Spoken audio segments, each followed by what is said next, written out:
Saturnalia, everyone.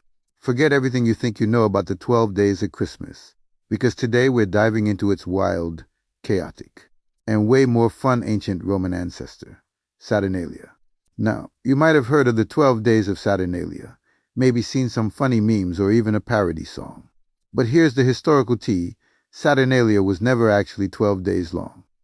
It started as a single-day festival on December 17th and, over time, stretched to a glorious 7 days of pure mayhem. The whole 12 days thing is a modern invention, a fun mashup of Roman vibes with a later Christian tradition. But honestly, the spirit of Saturnalia is all about breaking rules. So why not extend the party, right? So what exactly was this festival? Imagine a week where the world turns completely upside down. It was a holiday honoring the god Saturn, who ruled during a mythical golden age of prosperity and equality. To celebrate, Romans tried to bring that golden age back, just for a little while. Courts and schools closed, no wars could be declared, and everyone, from senators to slaves, was on equal footing. The most famous part of Saturnalia was the role reversal. Masters would put on an apron and serve their slaves a grand feast. Slaves could speak freely, even sass their masters, without fear of punishment. It was a time of licensed chaos, where social norms were not just relaxed, they were thrown out the window. Everyone wore colorful, informal dinner clothes called synthesis, instead of the stuffy, formal toga.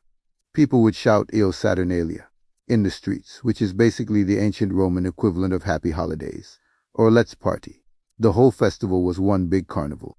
There was massive public feasting, non-stop partying, and gambling was totally legal.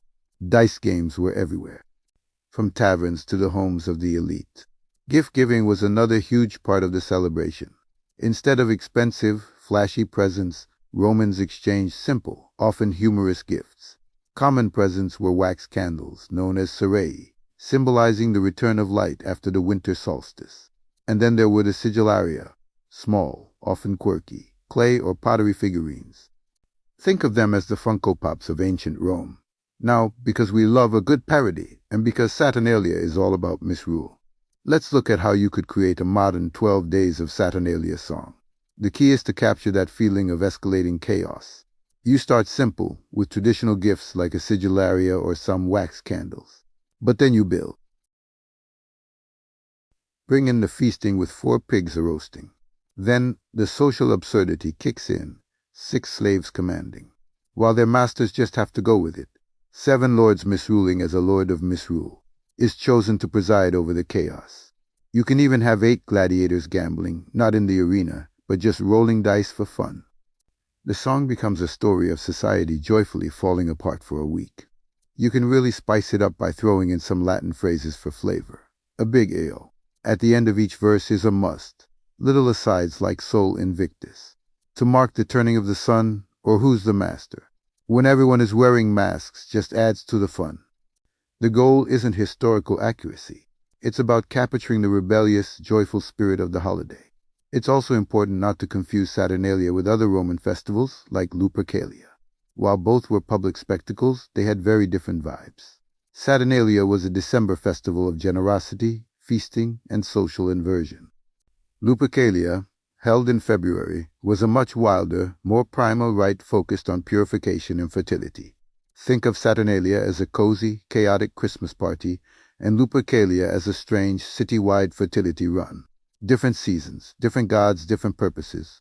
So, while the 12 Days of Saturnalia isn't historically a real thing, the idea perfectly captures the festival's spirit of taking tradition and turning it on its head. It was a time to release pressure, celebrate equality, and just have fun before the new year began. It's a powerful reminder that sometimes the best way to uphold society is to let it all go, just for a little while. So this holiday season, maybe trade your silent night for a bit of joyful noise and merry chaos. Io Saturnalia. Thanks for watching, and don't forget to like and subscribe for more dives into history's greatest parties.